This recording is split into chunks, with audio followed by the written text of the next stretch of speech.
Salut la Green Family, bienvenue, premier épisode de Face Cachée en direct de notre partenaire Abiscons, restaurant, semi-gastro, produits frais, une tuerie. Aujourd'hui, notre premier invité, le légendaire Jeff Le Nerf, une âme grenobloise. Et comme je dis toujours, ma ville, je l'aime autant que je la déteste. Cette punchline, je lui ai volé. Allez, on va à sa rencontre.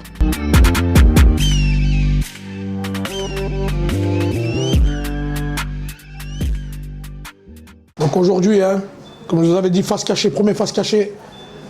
Face pas vraiment cachée, mais... Avec mon frérot Jeff Le Nerf. Bah oui, mon frère. Le rappeur mythique grenoblois. Celui qui a ouvert un peu...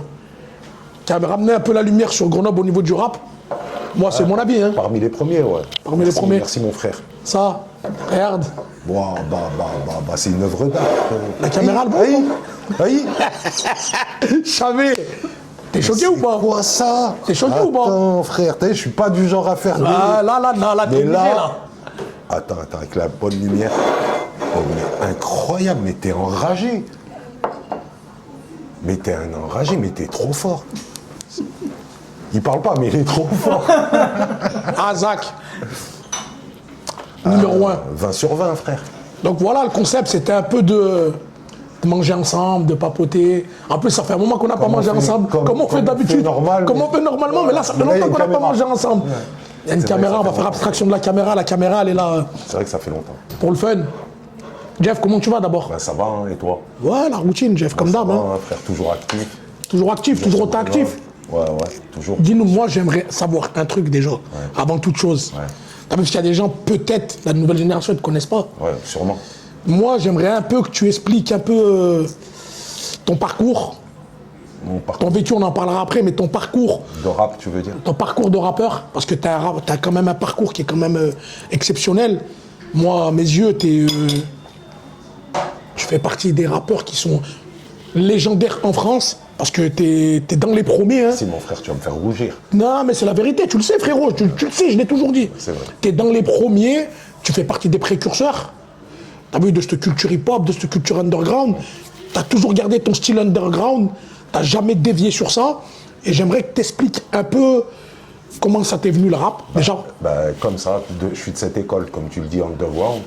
Parce qu'à mon époque, les groupes... Moi, je mange, Je t'écoute et je mange. Vas-y, attaque, frère. Nous, on a commencé le rap très très tôt.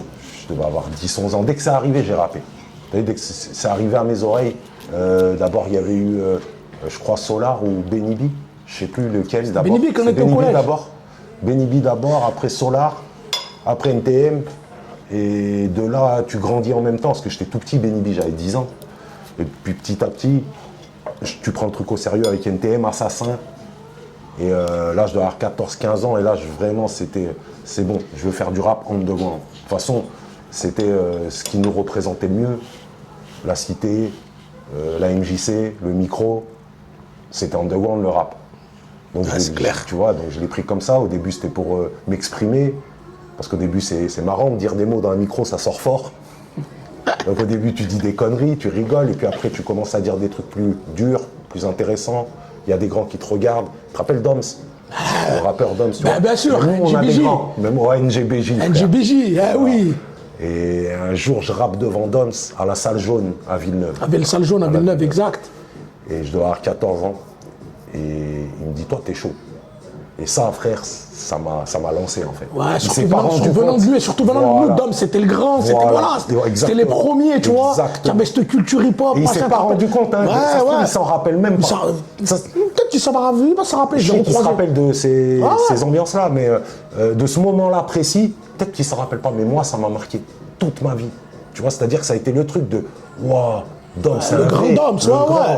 Il me dit que je suis bon, c'est bon, c'est ma vocation. Et c'est pour ça que j'allais pas à l'école. Parce qu'il faut savoir qu'on était au collège ensemble, pas dans la même classe. Un peu plus jeune, moi j'étais dans la classe à sa grande sœur. C'est pour ça que Jeff et moi, on a un lien qui est un peu spécial. C'est la famille. C'est la famille. On était au collège ensemble, il rappait dans les couloirs. Ça y est, tout le monde s'arrêtait et l'écoutait en fait. Il n'y avait pas, il taguait, il rappait. Il n'y avait pas beaucoup de rappeurs. Moi j'étais dedans, mais moi j'étais plus dans la danse. Mais lui il rappait déjà, tu vois, il avait déjà des textes carrés, tu vois. C'était déjà, il commençait déjà à être structuré, il était en avance. Nous, on rappait, tu nous donnais un micro, comme je disais tout à l'heure, tu te rappelles? On braillait dedans. On braillait tout et n'importe quoi, des gros mots. C'était un délire de fou. Et t'as perduré, en fait. Moi, ce que t'as perduré là-dedans, c'est quand que tu t'es dit, vas-y, je vais en faire limite je vais en faire mon métier. Je veux vivre de ça. Je te jure, frérot, c'est à ce moment-là. C'est à ce moment-là. Ouais, c'est à ce moment-là. Déjà très tôt. Ouais, très tôt. Déjà, alors, on a dit qu'on parlerait du vécu après, mais je suis obligé de t'en parler là. Ouais, si. Je suis obligé. Vas-y. Je suis issu d'une famille, comme on dit, à problème. Donc, mes parents, ils étaient très problématiques entre eux. Et pas forcément beaucoup d'argent. Donc, je me suis vite retrouvé en galère à la DAS à 7 piges et demi. Tu vois, c'était compliqué, moi. Donc, quand j'ai eu cette opportunité, cette mise en valeur à travers le rap, et qu'à l'école j'étais nul, j'étais catastrophique. Je me rappelle. J'étais catastrophique, j'allais pas à l'école. Je me rappelle. Donc je faisais beaucoup sauter, j'étais un grand absent de l'école. Quand j'ai eu cette opportunité, je l'ai pris comme une bouée de sauvetage un peu, le rap. Et fallait que je m'en sorte par le rap. Je pouvais pas m'en sortir autrement. Enfin, c'est l'impression que j'avais. Ouais, le rap, ça a été ta bouée de sauvetage, c'est ce qui t'a un peu sauvé. Frère, ça t'a sauvé la vie. Ça m'a sauvé de la rue, ça t'a sauvé de la délinquance, le rap. Ouais, de fou. Un peu, parce que si je me rappelle de comme c'était compliqué. Je me rappelle que c'était compliqué, toi, et c'était nous, c'était compliqué, c'était la rue. Et je sais que moi, c'était le foot. Moi, c'est le foot, comme je dis toujours, c'est le foot qui m'a sauvé. Toi, c'est vrai que c'est le rap. C'est vrai parce que tu t'es mis à fond dedans, tu t'es structuré. À des moments où on partait voler, il y a des fois, quand on m'appelait, non, je commençais à voir la porte de sortie avec le rap. Et des fois, ça m'appelait et je commençais à dire non. Avant, on disait jamais non. Ouais, c'est jamais non. Vas-y, on y va, il y a un coup à faire. Ouais, c'était... Tu vois, et vers 14, 15, 16... Ah, c'est ça, je me rappelle. Vers 16, là, j'ai commencé à être bien sérieux, 17 ans, très sérieux dans le rap. Et à 18 ans, ça y est, j'ai commencé à faire mes premiers projets, mes premiers trucs. Et là, Jeff, aujourd'hui, quand tu prends avec le recul ta carrière, est-ce que tu as des regrets? Franchement, aucun. Aucun? Parce que déjà, je parle pas de carrière pour mon cas. Moi, j'ai un parcours, frère. Ouais, t'as un parcours. J'ai un parcours. Pour nous, t'as une carrière. Pour nous, t'as une carrière. Atypique. Pour nous, t'as une carrière. Oui, mais très atypique, frérot. C'est-à-dire, moi, j'ai jamais eu de plan de carrière. J'ai jamais voulu être une star du rap. J'ai toujours voulu vivre de ma musique. Ah, ça, c'est intéressant. Ça a été le plus important. Ça, c'est intéressant. Et vivre de ma musique en gardant mes principes et mes valeurs. Qu'on nous a inculqué à nous quand on était petit peu dans le même quartier, frère. Tu vois, la même mentale. Il y a des choses qui se font pas, des choses qui se disent pas, des choses qui se montrent pas. Voilà, et j'ai essayé de garder ça le plus longtemps possible. Alors au début, ça a très vite pris parce que le rap conscient, rap à thème, tout ça, c'était à la mode. Donc moi, comme j'étais doué dans ce truc-là, ça a très vite pris. Et puis après, il y a eu un rap qui a été plus, commercial. Et donc, pour vendre plus de disques, certains rappeurs ont commencé à parler de choses, tu vois, pas forcément cool, tu vois, mais qui rapportent de l'argent. Et la violence, le sexe, la drogue, ça rapporte de l'argent. Quand on parle, c'est sulfureux, donc ça rapporte de l'argent. Et ça, ça a fait que le rap que je fais moi, il est passé un peu au second plan, tu vois, le rap un peu ATM, underground, tu vois. Passé au second plan, mais moi, du coup, c'est pas grave parce que comme j'ai toujours été là-dedans, l'underground, je connais, je sais comment survivre là-dedans, c'est mon écosystème. Donc, c'est pas un problème si les maisons de disques ou les radios, on les intéresse plus. J'ai fait 7 albums sans eux derrière, d'ailleurs, tu vois.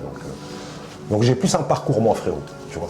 Ouais, t'as un parcours de vie qui est un parcours de rappeur, un parcours de vie qui est super intéressant. Et moi, il y a un terme qui est utilisé pour toi, pour Salif, pour Nesbill. On vous appelle les rois sans couronne. Moi, ce terme, je l'aime pas trop. Alors déjà, merci de me mettre au niveau de Salif et de Nesbill. Moi, je te le dis. Merci, mon frère. Moi, je te le dis parce que eux-mêmes, quand tu leur poses la... Parce que eux-mêmes, il n'y a pas longtemps, on en parlait. T'as vu d'un truc qui est passé sur Insta. T'as ces mecs-là, justement, c'est Bustaflex. T'as tous ces gens qui, quand on leur demande quelle est la plume la plus aiguisée du rap, qui citent ton nom quand même. Je l'ai lu, je suis pas fou. On en parlait il n'y a pas longtemps. Tu vois, moi, je te mets dans cette catégorie-là. Je mérite, je pense. Je n'aime pas ce truc, t'as vu ce truc du roi sans couronne, je l'aime pas parce que moi, pour moi, la couronne, tu l'as. Mais les gens, quand tu es catégorisé dans ce truc de roi sans couronne, tu te dis pas des fois, putain, j'ai peut-être loupé quelque chose. Au même titre que Salif, que Nesbill, vous avez marqué la race. Qu'est-ce qu'on a loupé? Alors, on a loupé quelque chose. Si on regarde les choses de manière commerciale, on a forcément loupé quelque chose. On n'a pas été les rois du rap, comme l'ont été par exemple Rof, tu vois, à une époque, ou comme l'est aujourd'hui Nino, tu vois, ou Jul, tu vois. Oui, on n'est pas été à ce niveau-là, mais est-ce que notre rap, il est voué à être à ce niveau-là? Moi, je crois pas, je ne l'ai jamais cru. Parce que on s'adresse, enfin moi, je m'adresse, dans mes lyrics, ceux qui connaissent ma musique, ils savent que je m'adresse aux gens qui me ressemblent. Et donc, on est une minorité. Donc forcément, ça ne peut pas plaire à la masse. Tu vois le délire? C'est bon, j'ai capté. Et Jul, c'est normal que ça plaise à plein de monde, parce qu'il y a des codes musicaux, commerciaux qui fonctionnent. Tu vois, que moi je ne mets pas dans ma musique ces ingrédients-là. C'est du rap de masse. Jul, c'est du rap de masse, on va dire. Oui, sans dénigrer, frère. Ah non, moi je dénigre avec pas. tout le respect. Tu vois, ah non, pas c'est du tout, vraiment, au on fait contraire. pas le même truc, tu vois. C'est juste dire qu'on fait pas le même truc et voilà, tu vois. Parce que tu as quand même collaboré avec les plus grands noms du hip-hop. Ouais. Tu as fait, parce que au-delà de faire des premières parties, tu as fait les bacs sur scène. À l'époque où, si je ne me trompe pas, hein, quand Joe Star il était au placard, Ouais. c'est toi qui l'as remplacé sur scène sur les tournées d'NTM. Oui, c'est ça, il y vrai. a peu de gens qui le savent. C'est vrai. Hein? Tu as remplacé Joe Star sur tous les. Parce qu'il avait beaucoup de dates. Et c'est Et que, pas remplaçable. Voilà, que Cool Chain, c'est quelqu'un de très proche de toi, Ouais. c'est quelqu'un que tu apprécies énormément. Et Ça a été mon producteur. Ça a voilà, été c'était ton. le premier, un peu mon mentor à une époque, tu vois. C'est-à-dire j'avais 21 ou 22 ans quand je l'ai rencontré.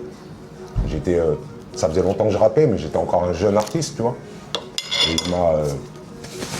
il m'a appris beaucoup de choses, il m'a montré beaucoup de choses dans le business, tu vois, qui font que aussi je l'ai vite connu, j'ai vite compris. Et ça aussi, tu vois, ça fait partie du truc où t'es plein de rêves, t'es plein de trucs sur le rap et tout, et quand tu rencontres quelqu'un comme ça, qui connaît bien le business, l'industrie, bah c'est là que tu comprends si t'es fait ou pas pour ça. Et moi, j'ai compris tout de suite que j'étais pas fait pour être une resta, frère.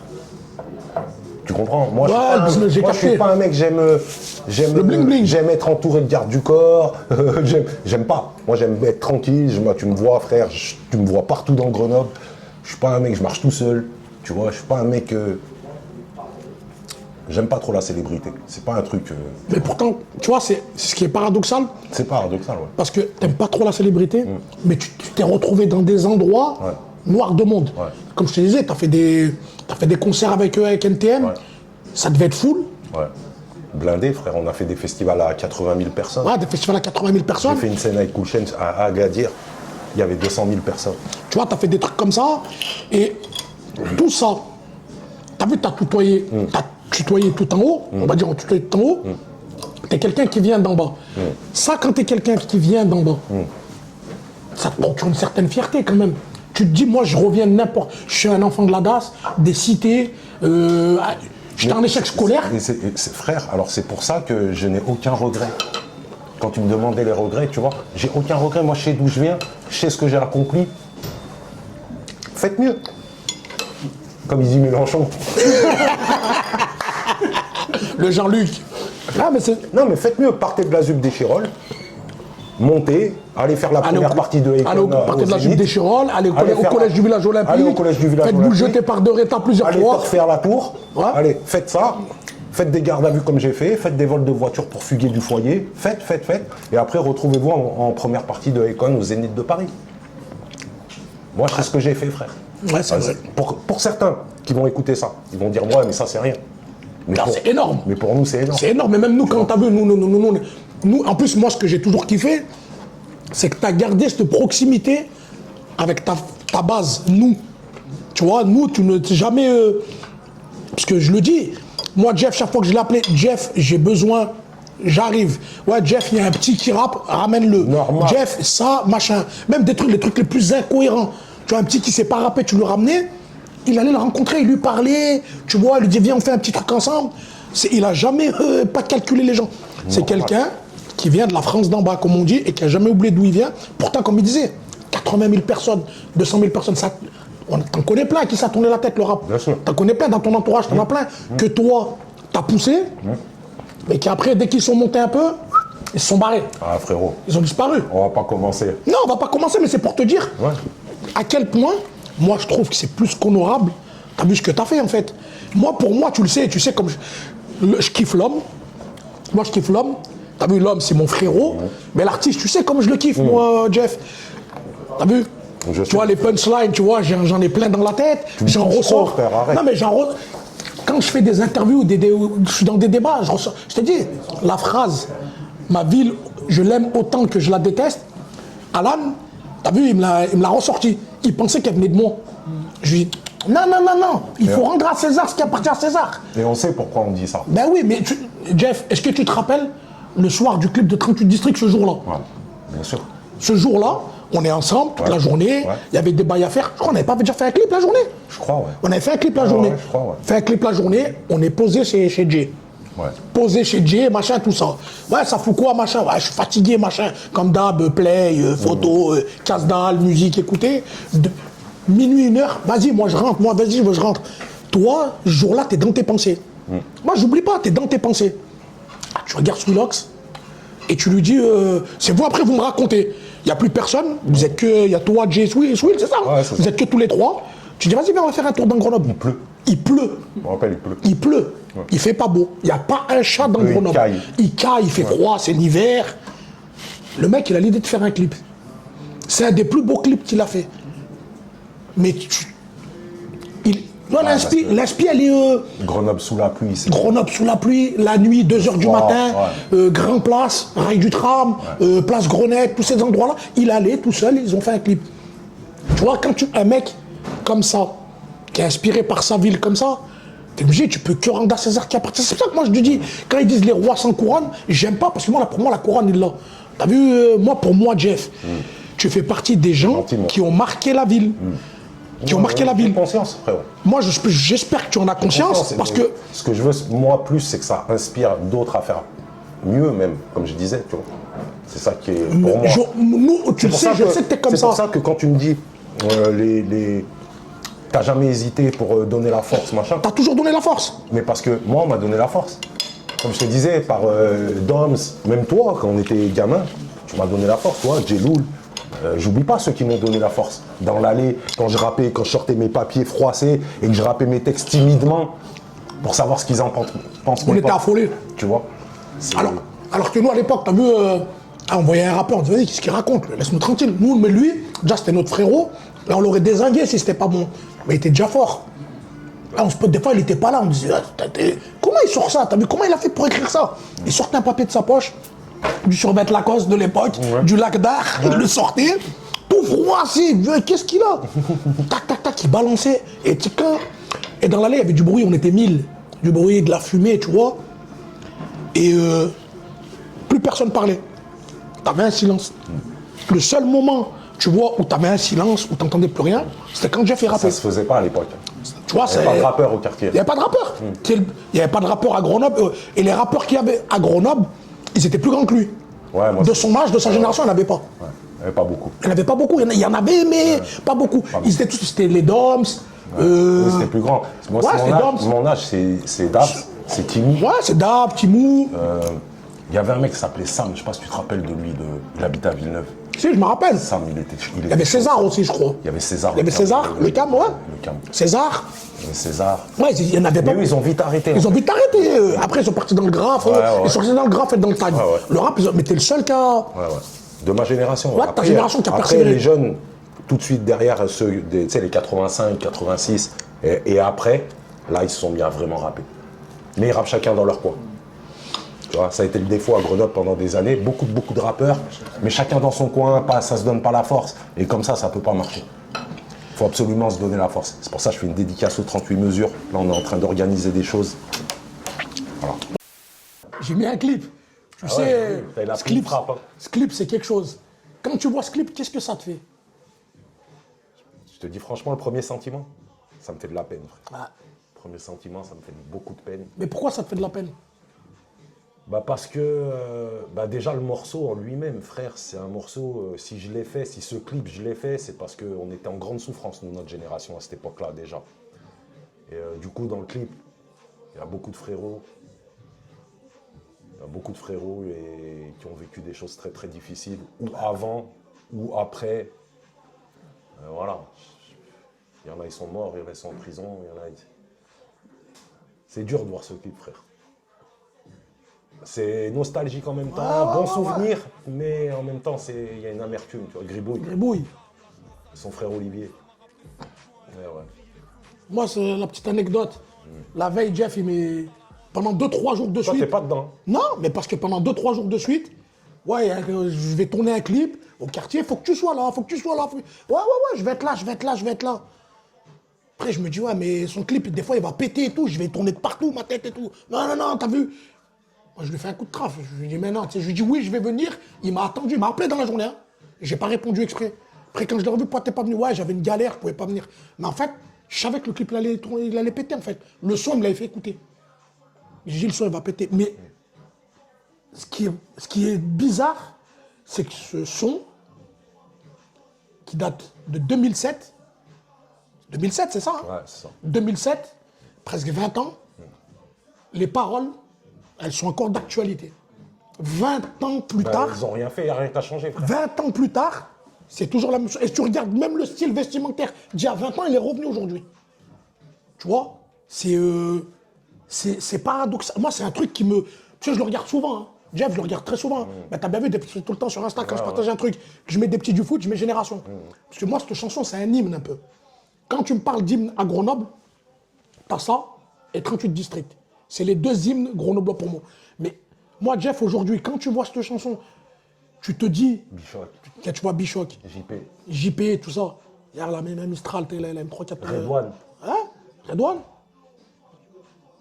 Tu le regardes souvent ou pas? Non. Non, t'as du mal à le regarder. Hein? J'ai du mal, frère. Et Asdin Miaoui de la team Miaoui. Ouais.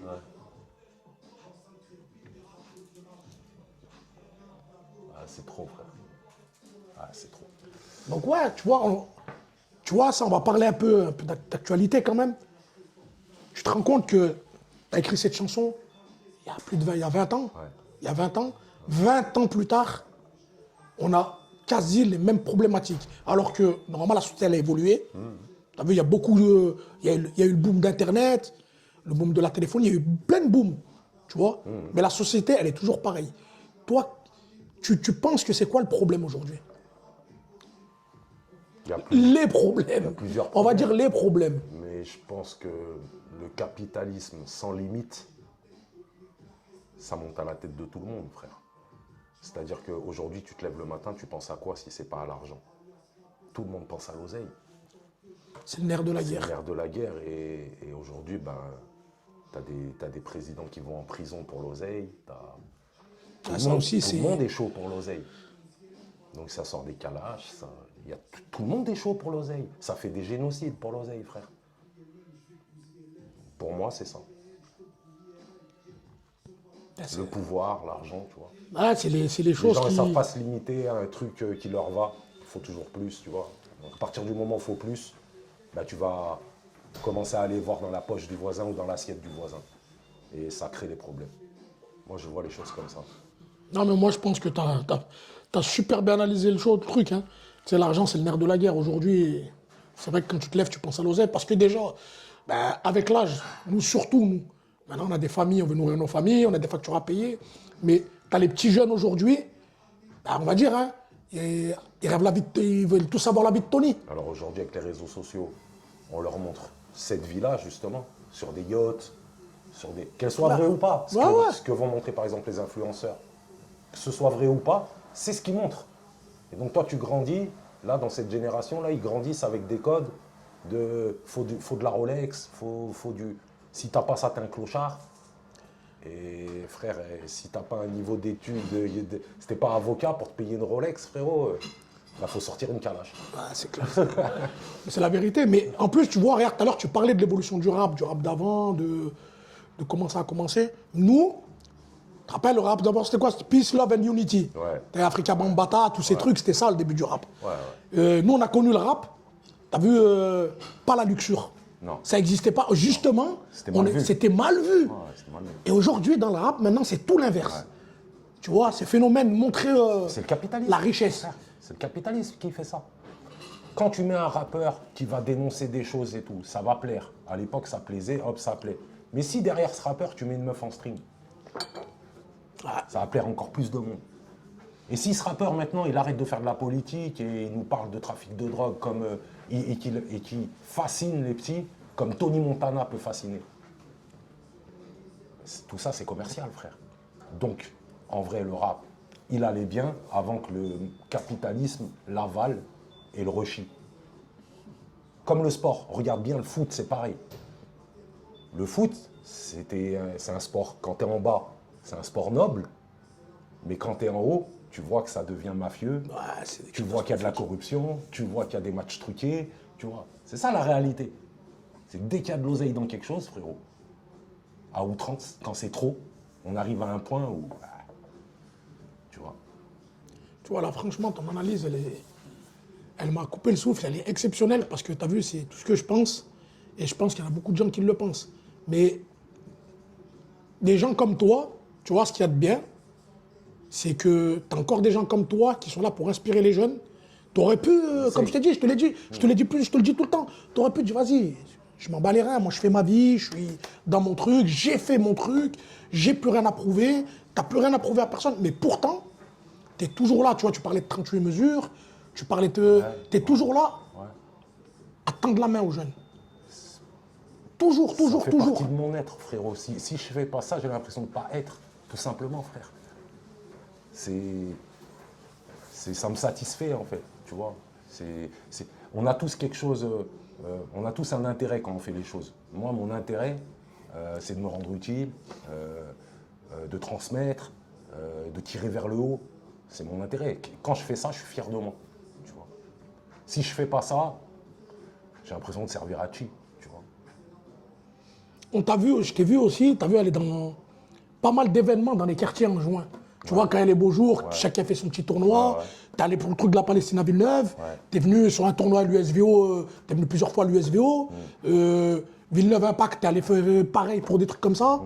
Ça, c'est des trucs qui te parlent, ça. Ça, c'est des événements qui te parlent. Il n'y a pas de rap dedans, mais c'est du sport. Parce que tu kiffes le foot et les sports combat, toi. Toujours, depuis toujours, t'as toujours kiffé. Et c'est surtout que je me reconnais dans les petits.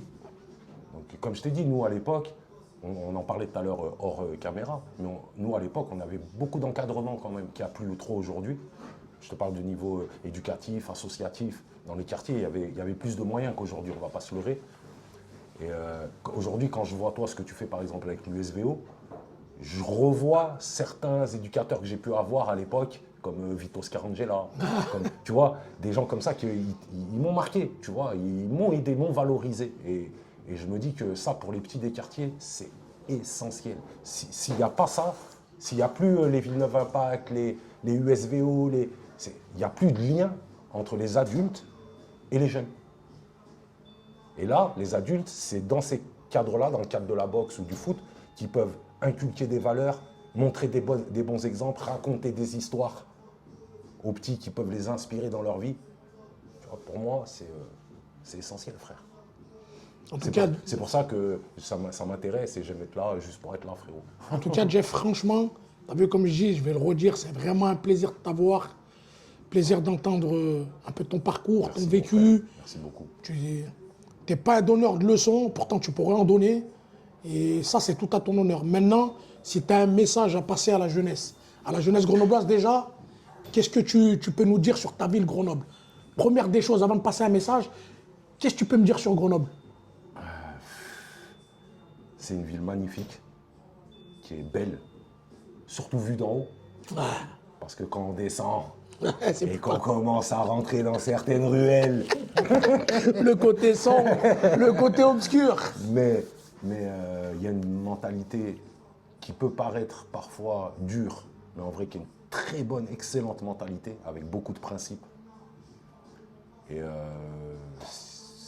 moi j'aime ma ville, j'ai toujours aimé ma ville. Mon père déjà c'était un mec de la ville, qui traînait Saint-Bruno, l'Alma, tout ça, voilà. Donc il m'a transmis Grenoble. Regarde, j'aime bien venir ici, frère. T'as les centres-villes, les rues chinoises, tout ça, je kiffe. L'ancien quartier italien et tout ça. Bref, je kiffe Grenoble. Dans ça aussi, son multiculturalisme. Grenoble, c'est une ville où on est tous ensemble, on est tous mélangés. On a grandi comme ça. Venez pas nous parler de votre politique. Nous, on est ensemble. Et donc déjà ça, Grenoble, j'en suis fier de ça. Et à la jeunesse, je dirais n'ayez pas peur de rêver et accrochez-vous à vos rêves. Voilà. Comme le disait si bien la chanson de Jeff, laissez rêver les mômes. Celle-là aussi, elle est exceptionnelle. Je vous conseille d'aller sur YouTube et de l'écouter, vous allez voir les paroles. Chaque fois que j'écoute les paroles, j'ai des frissons. Merci frérot. Maintenant, Jeff, tu peux me parler de ton actualité future? Ah, actualité, il y a plein de choses. Alors, je fais un album en ce moment même, on a bientôt fini, avec un producteur légendaire qui s'appelle Kyo Itachi. Je lui fais un gros big up, un talent incroyable. L'album, il va sortir, je pense, avant Noël. On va faire en sorte. T'as des featuring dessus un peu? J'ai pas trop envie de dévoiler. Ah, la surprise. On va attendre la surprise. Ah, on va attendre la surprise. Ouais, il y a des invités. Je suis en train de faire aussi un projet avec Kamel d'Alliance Ethnique, qui est aussi producteur. Ça, c'est magnifique. Magnifique. Ouais. Ah, magnifique. Il fait des instrus. Ouais. Et ce projet-là, en fait, je l'ai commencé il y a plus d'1 an. On l'avait mis de côté parce que Kamel, il a eu des difficultés dans sa vie. Et là, on reprend. Voilà. On lui fait un big up à Kamel d'Alliance Ethnique. T'as bercé toute une génération simple et funky. Oui, vraiment. Ah ouais. Voilà. Il y en a un qui a dit, c'est grâce à lui que les chauffeurs de bus ont eu un collier de barbe.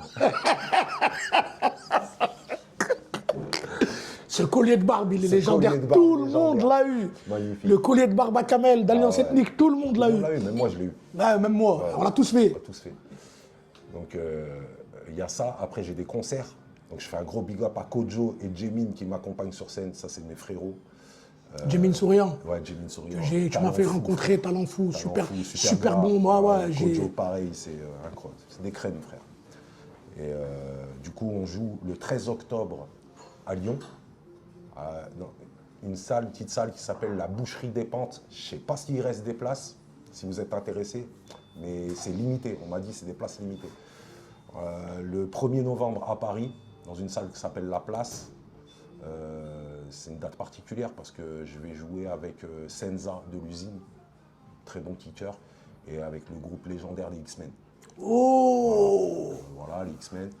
Retour au pays des pyramides. Ouais, il y a d'autres gars, il y a Kesh aussi, un jeune rappeur qui est en train d'émerger. Je sais plus qui d'autre. Bref, excusez-moi si j'en oublie.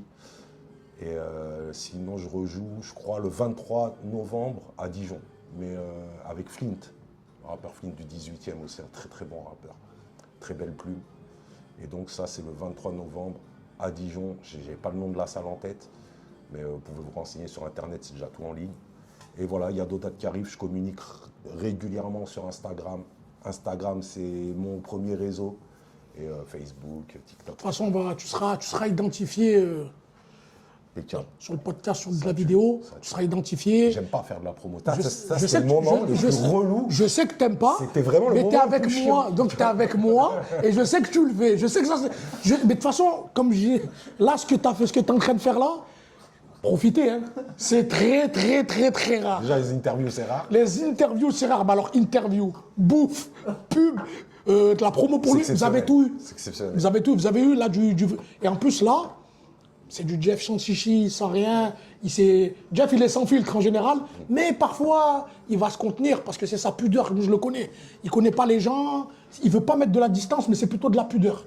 Là, aujourd'hui, il a été sans filtre. Comme je le côtoie au quotidien, comme je le côtoie depuis 30 ans maintenant, et moi, je voulais que ce soit mon premier invité. J'en ai parlé avec Alan. Moi, mais je voulais que le début de cette histoire, qu'elle commence avec toi, parce que tu es mon frérot. J'espère que ça va te porter chance. Ouais, écoute, ça tient pas. Moi, c'était juste, je voulais le faire. Je voulais remercier une personne en particulier, Alan, de Green Radio, qui m'a donné l'opportunité d'avoir cette audience, qui m'a donné l'opportunité de faire ce podcast. C'est mon premier. Donc, soyez indulgents avec moi. Je vais me louper. Je me loupe tout le temps. Je vais arriver en retard. Je vais faire parce qu'on va pas trop faire de cut. Hein. Je fais des conneries. Vous avez pu le voir dans le bêtisier hein, que on est un peu perché, mais je voulais vraiment remercier Alan, une bête de personne, qui est vraiment j'ai dans mon cœur, et des personnes comme ça, on en a très peu, qui mettent en avant notre ville, qui mettent en avant la culture, qui mettent beaucoup de positifs. Je voudrais remercier Zach du restaurant Biscons, qui, ça aussi, c'est Zach le premier qui m'a dit, tu devrais faire ton podcast, et si tu veux, je te laisse les clés d'ici. Il me l'a dit il y a un moment.